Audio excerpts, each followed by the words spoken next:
Hello বন্ধুরা, সবাই কেমন আছেন? আশা করছি সবাই খুব ভালো আছেন, সুস্থ আছেন।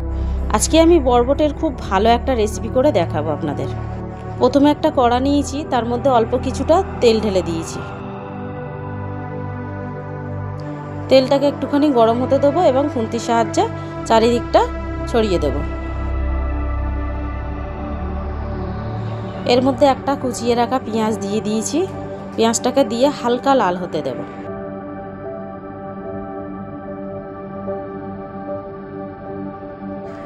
পেঁয়াজটা একটুখানি নেড়ে নেব,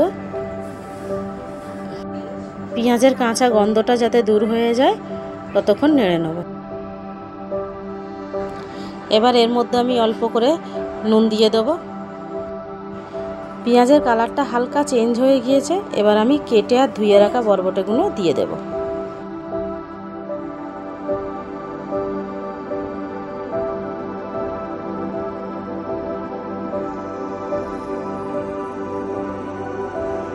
এবার আমি এটাকে একটু ঢাকা দিয়ে দেবো যাতে ভালোভাবে ভাজাটা হয়ে যায়।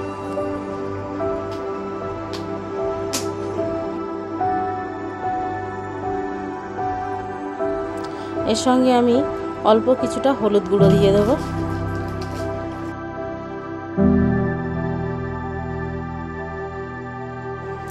এটা ভালোভাবে নেড়ে নেব যাতে রঙটাও সুন্দর হয়। আমি এই জন্য এখন একটুখানি হলুদ গুঁড়ো দিয়েছি।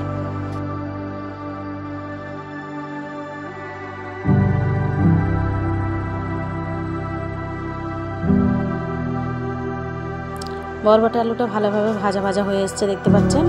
এর মধ্যে আমি 1 চামচ আদা রসুনের পেস্ট দিয়ে দেবো।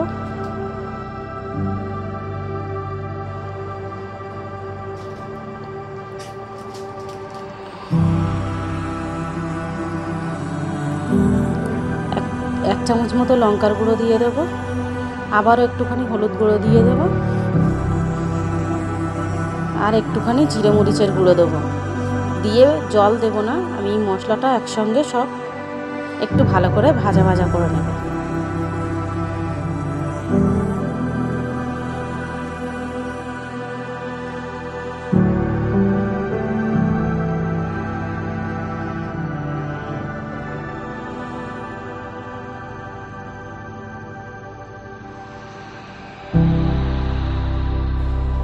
দেখতে পাচ্ছেন, এগুলো আমি ভালো করে নেড়ে মশলাটাকে ভাজা ভাজা করে নিয়েছি।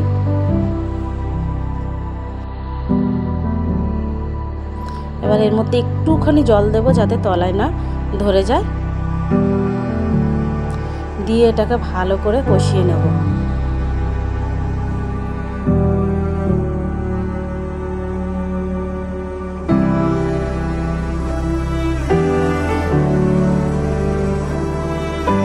আপনাদের আমার রান্না যদি ভালো লেগে থাকে তাহলে অবশ্যই সাবস্ক্রাইব করে রাখবেন এবং লাইক করতে ভুলবেন না।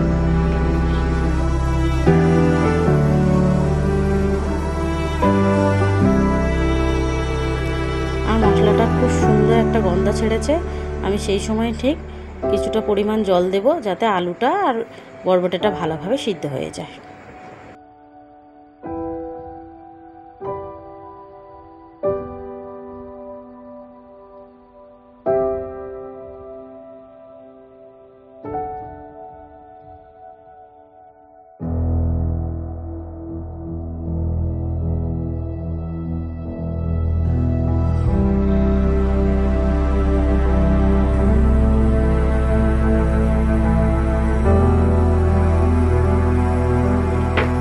এবার ঠিক ফুটে আসলে আমি কেটে রাখা বেগুনগুলো দিয়ে দেব।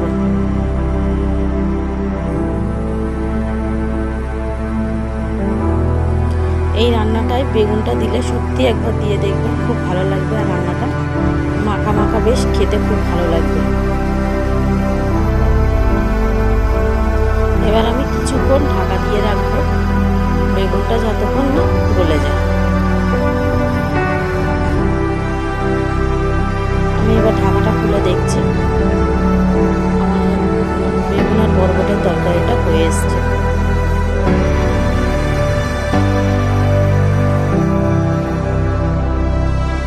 এই রান্নাটা একটু শুকনো আর গা মাখা মাখা হবে। হয়ে গেলে আলুগুলোকে এরকম করে একটু ম্যাশ করে দেবে।